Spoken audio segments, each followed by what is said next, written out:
Un veterano heredó un rancho olvidado, pero alguien ya contaba que él lo perdería. Detrás de una sonrisa y un traje planchado, el agente Harlow escondía planes sucios y prisa por borrar la verdad. Pero un perro fiel, unos papeles antiguos y un instinto intacto cambiaron el juego. Y solo escuchen cómo terminó esta historia, donde la justicia brotó literalmente desde las entrañas de la tierra. Cuando Ethan Cole puso un pie en el polvo agrietado del viejo camino rural, el calor de West Texas le abrazó como si el desierto intentara juzgar su regreso. Llevaba una mochila militar deshilachada al hombro, un par de botas con más millas que esperanza, y a su lado, siempre alerta, caminaba Ranger, un pastor alemán de mirada seria y paso firme, tan marcado por el pasado como su dueño. Ethan tenía 34 años y arrastraba más recuerdos de los que quería admitir. Durante más de una década había servido como Marine en zonas donde el peligro se escondía detrás de cada puerta cerrada. Y ahora, parado frente a la cerca vencida del rancho que le había dejado su tío Walt, no podía evitar preguntarse si de verdad esto era un regreso, o simplemente otro tipo de combate. El testamento, arrugado por tantas veces que lo había abierto en los trayectos de bus y tren, era claro. Walt Henderson dejaba todas sus tierras a su único sobrino, para que al menos uno de los Cole volviera a echar raíces. No había más explicación ni instrucciones, solo esa frase escrita a mano al final del documento. Y a pesar de lo que muchos podrían pensar, esa frase pesaba más que cualquier cifra en dólares. El rancho, según los registros del condado, se llamaba Dust Creek. Sonaba a cuento viejo, a polvo en los pulmones, a soledad. Los locales lo conocían como ese pedazo de tierra seca donde ni los coyotes se quedan. Y el primero en repetirlo fue Dean Arlow, el agente inmobiliario del condado, que recibió a Ethan con una sonrisa cargada de amabilidad bien ensayada y desdén mal disimulado. No vale nada, hijo, tierra muerta. Lo único que crece aquí es decepción. Llevaba botas de cuero recién lustradas y un sombrero de ala ancha que parecía diseñado más para posar que para proteger del sol. Sus palabras, aunque educadas, tenían la misma textura que las bayas oxidadas, secas, filosas y con una promesa de desgaste lento. Puedo hacerte un favor, tengo un comprador listo que no preguntará mucho. Lo mejor es que tomes lo que puedas y sigas tu camino. Esta tierra no es para un hombre como tú. Ethan no respondió de inmediato. Observó el horizonte, colinas gastadas, un arroyo seco que partía el paisaje en dos, y más allá, un viejo granero que apenas se mantenía en pie. Ranger se mantenía quieto, pero sus orejas alzadas indicaban que no confiaba en la presencia del desconocido. No vine hasta aquí para vender algo sin entenderlo primero. La sonrisa de Harlow se tensó. Por un instante, apenas perceptible, sus ojos mostraron algo más que cortesía, una chispa de molestia, de esas que solo se ven cuando alguien esperaba que tú fueras más fácil de manejar. Ethan lo notó. No necesitaba mucha experiencia en tratos turbios, bastaba con haber visto suficientes ojos como esos en zonas donde las palabras bonitas eran solo camuflaje. Dean no insistió, solo se acomodó el sombrero con dos dedos y se despidió con una frase en voz baja. Como quieras, pero los impuestos están acumulándose, y la paciencia de los acreedores no dura tanto como el calor de este lugar. Y con eso se marchó. Ethan observó cómo el polvo se levantaba tras los neumáticos de la gente, y por un momento el silencio se volvió tan denso como el calor que lo envolvía. Ranger se acercó a su pierna y apoyó el hocico con suavidad, como si confirmara que en efecto algo no cuadraba. Ese rancho, según todos, no valía nada, y sin embargo alguien tenía mucha prisa por quitárselo de las manos. Pero Ethan había aprendido a escuchar más allá de las palabras. Su tío Walt, en las pocas cartas que le había enviado durante sus despliegues, no hablaba de cifras ni de hectáreas. Hablaba de soledad, de raíces y de una frase que ahora resonaba con fuerza. La tierra escucha a quien se queda callado. Ethan había venido a escuchar, y algo, aunque aún no sabía qué, le decía que Dust Creek tenía mucho más que silencio para contar. El amanecer en Dust Creek no trajo promesas, trajo silencio, viento seco y una luz dorada que hacía brillar hasta las piedras más gastadas. Ethan, acostumbrado a dormir ligero, ya estaba fuera de la casa principal, una estructura vencida por los años, cuando notó que Ranger no estaba a su lado. No era común. El pastor alemán solía mantenerse cerca, siempre en vigilancia. Pero esa mañana algo lo había inquietado. Unos gruñidos sordos, casi guturales, venían desde una elevación no muy lejos de la casa, justo donde un mezquite viejo resistía como centinela solitario en medio de la tierra cuarteada. Ethan se acercó con cautela. Ranger estaba allí, rascando con desesperación la base del árbol. Sus patas levantaban polvo seco y trozos de pasto muerto, pero él no se detenía. Las orejas erguidas, el cuerpo tenso. Algo, debajo de esa tierra reseca, pedía ser encontrado. Ethan, sin decir palabra, fue por una pala. En misiones había aprendido a no ignorar las señales, y Ranger no se comportaba así sin razón. «¿Qué es lo que hueles, muchacho?», murmuró, mientras hundía el metal en la tierra endurecida. Los primeros 20 centímetros solo ofrecieron piedras y raíces secas. Luego, algo diferente, un sonido hueco. Madera. Ethan se detuvo, apartó la tierra con las manos y lo vio. Una tapa de cedro, antigua, desgastada, con bordes carcomidos por el tiempo. Las termitas la habían recorrido como un mapa invisible, pero aún resistía. Con esfuerzo, levantó la tabla. Un leve crujido anunció la entrada de aire. Lo que salió de allí no era polvo ni olor a encierro. Era aire tibio, húmedo, denso, casi como un suspiro del corazón de la tierra. Ethan sintió una bocanada que no pertenecía al paisaje árido. Ranger se sentó a su lado como si hubiese cumplido su parte.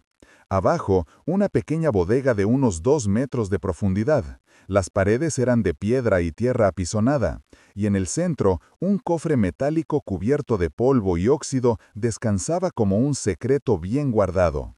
A un costado, sobre una de las paredes, brotaba agua caliente a través de una grieta en la roca. No era un goteo común. El agua parecía emanar lentamente, como si hubiese estado esperando a ser descubierta. Ethan bajó con cuidado.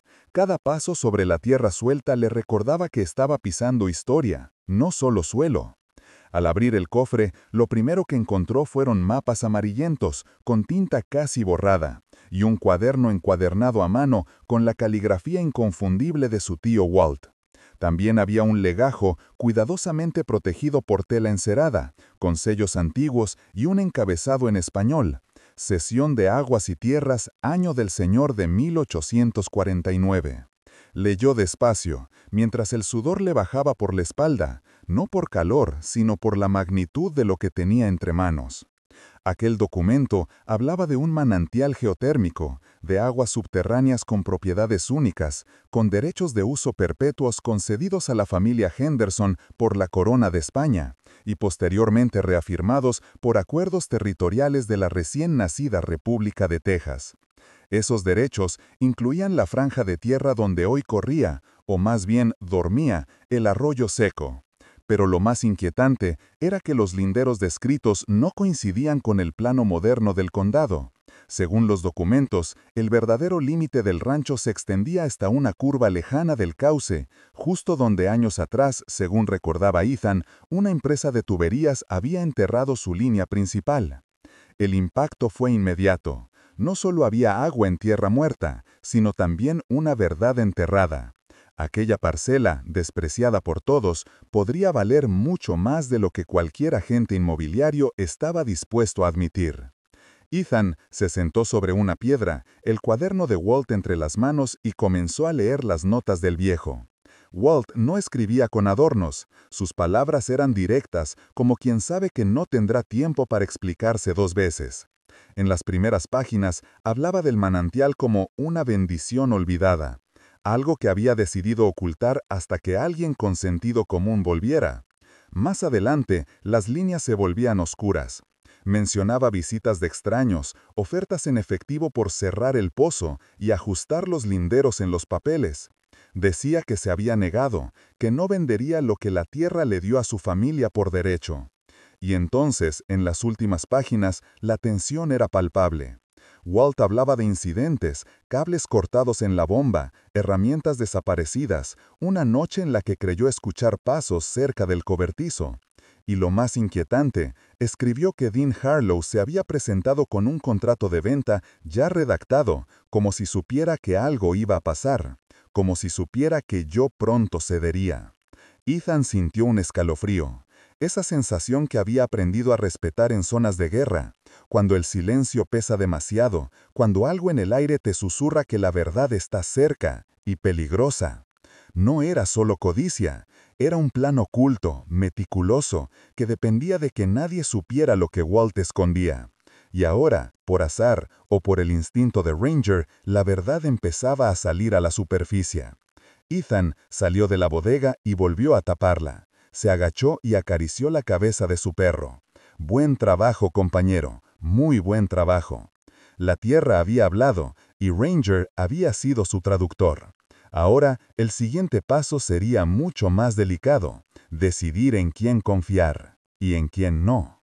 El edificio del juzgado del condado no impresionaba a nadie. De ladrillo viejo, con una bandera desteñida que apenas se movía al ritmo del calor, parecía más bien una estación de tren abandonada que un centro de justicia. Pero Ethan sabía que, en los pueblos pequeños, el poder no siempre necesita mármol ni columnas, solo necesita estar donde nadie lo cuestione. Con una carpeta de documentos bajo el brazo, copias del cuaderno de Walt, los mapas antiguos y la cesión de tierras de 1849, Ethan tuló los escalones del juzgado con paso firme. No esperaba una solución inmediata, pero quería empezar el proceso. Había verdad en esos papeles y merecían ver la luz. La funcionaria que lo atendió era amable, aunque cautelosa. Revisó los documentos con ojos entrenados, frunciendo el ceño apenas notaba una fecha antigua o un nombre olvidado. «Esto podría ser relevante», murmuró, sin comprometerse, «pero necesitaríamos un agrimensor jurado que confirme que los mojones siguen donde dicen estar. Sin eso, es solo historia interesante». Ethan asintió. Sabía que cada paso sería lento, especialmente si había intereses más grandes respirándole en la nuca. Cuando salió del juzgado, el sol golpeaba con fuerza, y el polvo se arremolinaba como si el desierto respirara desde el suelo. Lo que no esperaba era ver el pick-up nuevo de Dean Harlow aparcado en la sombra del único árbol del estacionamiento. Y allí estaba él, como salido de una postal política. Traje planchado, botas sin una mota de tierra y esa misma sonrisa pulida que escondía más de lo que mostraba. «Estás a punto de meterte en asuntos caros, Cole». No era un saludo, ni una advertencia amistosa. Era una declaración, una forma de marcar territorio.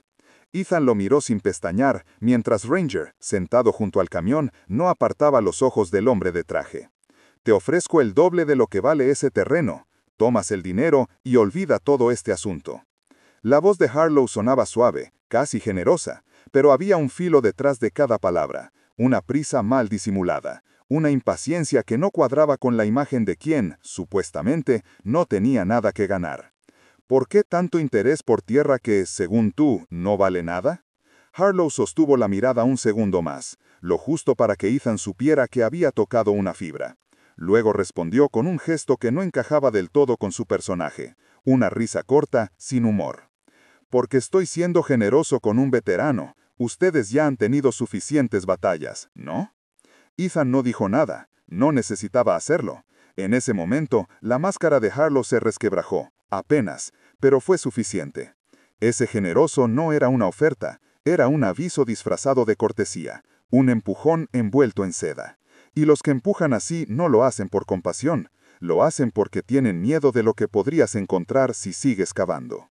Ethan se despidió con un simple «lo pensaré» y se alejó, pero dentro de él la decisión ya estaba tomada. No vendía, no ahora. Esa noche el aire no era tan calmo como los anteriores. Ranger, que usualmente dormía a los pies del porche, despertó bruscamente, ladrando con fuerza. Ethan salió de la casa en segundos con una linterna y un viejo rifle sin cargar, solo para asustar. En la oscuridad, alcanzó a ver dos figuras corriendo hacia el alambrado, que ahora colgaba cortado en varios tramos. El cobertizo había sido forzado, la tapa de cedro que cubría la entrada al manantial estaba movida, y había marcas frescas en la tierra. No buscaban herramientas, buscaban el escondite, el corazón del secreto. Ethan bajó la linterna, su pulso estaba tranquilo, pero la furia ardía como brasas en el fondo del pecho. Ya no se trataba solo de dinero, ni de especulación, era algo mucho más urgente. Alguien quería enterrar esa verdad antes de que ella hablara, en voz alta. No había duda de quién estaba detrás.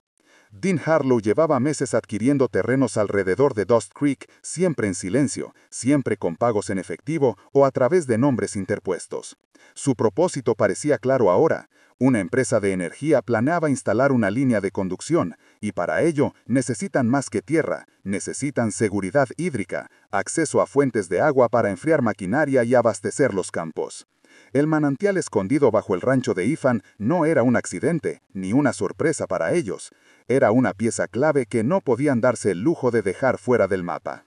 Y peor aún, si los linderos antiguos eran válidos, entonces parte de la infraestructura ya instalada, la línea de tuberías enterrada hacía años, podría estar dentro de territorio legalmente ajeno. Un error catastrófico, una tendencia legal, una bomba de tiempo. Y Ethan era la última piedra en el zapato, el único que no había cedido, el único que tenía los papeles, el perro y la terquedad suficiente como para no asustarse con palabras suaves ni amenazas envueltas en trajes planchados. Pero Harlow cometió un error, subestimó a un hombre que no necesita gritar para decir no. Un hombre que aprendió, en tierras más duras que estas, que a veces el valor no es avanzar, sino quedarse firme. Y esta vez, Ethan no pensaba moverse.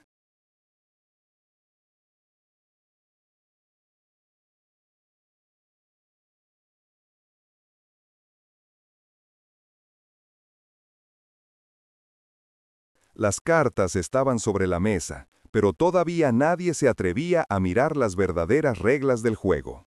Ethan lo sabía. Por eso necesitaba a alguien que jugara sin parpadear. Grace Porter era de esas personas.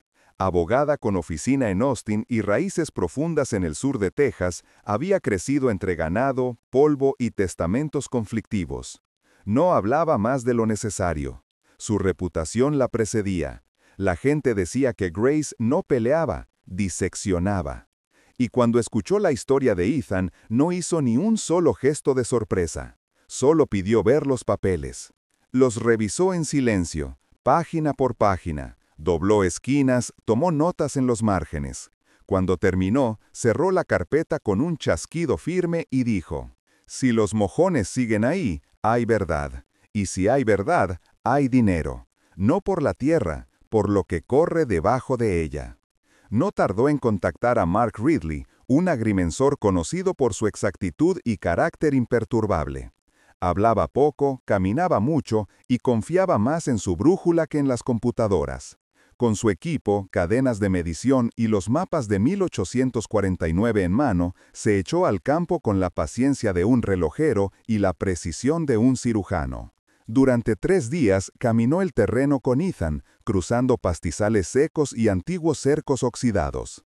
Buscaban algo que casi todos daban por perdido: los mojones originales, marcadores de piedra cal y canto que, según el mapa español, delimitaban el manantial y su cuenca. El tercer día, Mark se detuvo al pie de una hondonada. Había algo bajo la maleza, semienterrado, casi borrado por el tiempo. Desenterraron la piedra con cuidado. Allí estaba, la cruz grabada, el símbolo usado en la época para señalar los puntos de propiedad hidráulica. A unos metros encontraron otro, y luego un tercero. El último estaba justo en la curva del arroyo seco, en el lugar exacto donde hoy descansaba la línea de tuberías de la empresa de energía. Ridley no era hombre de emociones, pero ese día levantó la mirada hacia Ethan y murmuró: «Esto va a hacer ruido». La audiencia preliminar se llevó a cabo en la modesta sala de audiencias del condado. La jueza Linda Mace, veterana de silla y ley, era conocida por su escepticismo y su aversión a las florituras. Su única debilidad era el café fuerte y los argumentos aún más fuertes. Grace llegó con una carpeta organizada al milímetro. En su intervención presentó el título antiguo de 1849 con los derechos de agua perpetuos, el diario de Walt que documentaba visitas sospechosas, ofertas no solicitadas y amenazas veladas, el informe detallado de Ridley, con coordenadas GPS, fotos de los mojones y un análisis de los linderos originales. Y finalmente, un peritaje de un hidrólogo que explicaba cómo la roca caliente bajo el terreno, el respirador descubierto por Ethan, probaba la existencia activa del manantial geotérmico. La jueza escuchó sin interrupciones. Cuando terminó, guardó silencio unos segundos. Luego, miró a la representante legal de la empresa de tuberías y dijo: «Explíquenme cómo su servidumbre pasó por alto un derecho de agua preexistente, con trazado documentado desde hace más de un siglo». No hubo una buena respuesta. En consecuencia, ordenó una medida cautelar. Prohibía cualquier actividad en el área del manantial hasta nueva orden. Permitía registrar la cadena de título a nombre de Ethan y solicitaba a la empresa una auditoría legal sobre sus servidumbres. Era una victoria silenciosa, pero firme. Y en el mundo legal, las batallas más importantes no se ganan con aplausos, sino con sellos y fechas. Pero Dust Creek aún no había contado todo. 2 noches después, mientras Ethan recorría el perímetro con Ranger, el perro se detuvo en seco frente a unos matorrales junto al cobertizo. No ladró, no gruñó, solo olfateó con intensidad y comenzó a escarbar con las patas. Ethan se agachó y entre maleza y ramas secas encontró algo inesperado: una bobina de cable industrial, parcialmente cubierta por tierra. Lo extraño no era el cable en sí, sino la etiqueta aún adherida, con un número de lote y el nombre de un proveedor local. No tardó en relacionarlo. El cable era del mismo tipo que habían usado para sabotear la bomba, tal como lo describía Walt en su diario. Llamó al sheriff. El informe técnico posterior conectó las fechas de compra de ese lote con noches específicas, las mismas en que Walt había sufrido interrupciones misteriosas en el sistema de agua. Lo más delicado: ese proveedor trabajaba de forma recurrente para el contratista principal de la empresa energética que negociaba con Harlow. Los hechos cerraban como piezas de un rompecabezas torcido. No hubo arrestos. Dean Harlow no fue acusado formalmente. Sus abogados se movieron con rapidez. Pero el contratista, acorralado por las fechas, los registros y el hallazgo del cable, aceptó un acuerdo extrajudicial. El acuerdo fue el que terminó por confirmar lo que todos sospechaban. Harlow había prometido internamente que solucionaría los problemas de linderos a su manera antes de que la empresa firmara con inversores. No contaba con que un perro, un cuaderno viejo y un hombre terco cambiaran el guión. Lo que empezó como ira contenida en Ethan se transformó en impulso claro y respaldado por pruebas. Ya no era solo intuición, era evidencia. Y con eso, el silencio que tanto le gustaba al desierto empezó por fin a romperse. Con los papeles finalmente en regla y los mojones aceptados como prueba legal, Ethan Cole tuvo en sus manos lo que muchos esperaban que desperdiciara: el control absoluto de una tierra que durante años había sido invisible a ojos ajenos. Una tierra donde la justicia no llegó en forma de aplausos ni titulares, sino como una fuente cálida y constante que brotaba desde el centro de la piedra. A diferencia de lo que esperaban algunos en el condado, que vendiera rápido, cobrara y desapareciera como tantos otros, Ethan no vendió ni un solo metro cuadrado. Lo suyo no era una revancha, era otra cosa, más íntima, más firme. En vez de entregar el agua a intereses que nunca la verían como algo más que un recurso, decidió arrendar parte de los derechos geotérmicos a una pequeña cooperativa agrícola de la región, enfocada en invernaderos sostenibles. Esa alianza permitió crear cultivos donde antes solo había polvo, y empleos donde solo había abandono. Pero no fue lo único. Con la ayuda de Grace Porter, que no solo seguía siendo su abogada, sino también su primera aliada en cada paso, fundaron un pequeño centro de rehabilitación y empleo para veteranos, justo en el límite del manantial. Lo llamaron Dust Creek Works, en honor a la tierra, al agua y al trabajo que aún quedaba por hacer. Allí, hombres y mujeres marcados por lo que habían vivido, como Ethan, como Ranger, encontraban un espacio donde no se les pedía olvidar, sino reconstruir. Al poco tiempo, la compañía de tuberías, tras semanas de negociaciones tensas y 2 cartas notariales, aceptó firmar un nuevo acuerdo de servidumbre. Esta vez con pagos retroactivos por uso indebido del terreno y además con una cláusula de mantenimiento y acceso limitado que Dean Harlow había jurado que jamás se aprobaría mientras él estuviera al mando. Pero él ya no estaba.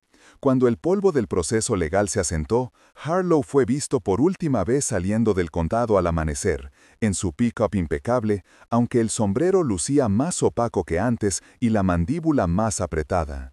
No hubo escándalos, nadie lo acusó públicamente. Pero en los pueblos del llano, los finales no siempre necesitan sirenas ni jueces. Bastaba con una puerta cerrada en la Cámara de Comercio, un café que ya no servían caliente para él, una mano que ya no saludaba en la feria de ganado. Eso también era justicia. Silenciosa, firme, sin titulares, pero justicia al fin. Ethan no celebró con fiestas, ni discursos, ni promesas de grandeza. Nunca fue su estilo. En cambio, construyó una mesa de madera simple junto al manantial, justo donde el agua tibia respiraba entre las rocas. Allí se sentaba cada tarde con Ranger, viendo el vapor elevarse con suavidad, como si la tierra exhalara tranquila.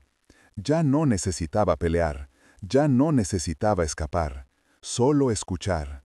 Y eso hacía, escuchar ese rumor constante del agua, ese sonido humilde que le recordaba que no todas las batallas se ganan con ruido. Algunas se ganan cuando uno decide quedarse. Volvió a leer el cuaderno de su tío Walt, ya gastado por el tiempo. En una de las últimas páginas, Walt había escrito: «La tierra escucha a quien se queda». Y por primera vez, Ethan entendió la frase por completo. Ya no como un consejo, sino como una verdad vivida. Porque él había vuelto con el alma partida en fragmentos, sin planes ni certezas.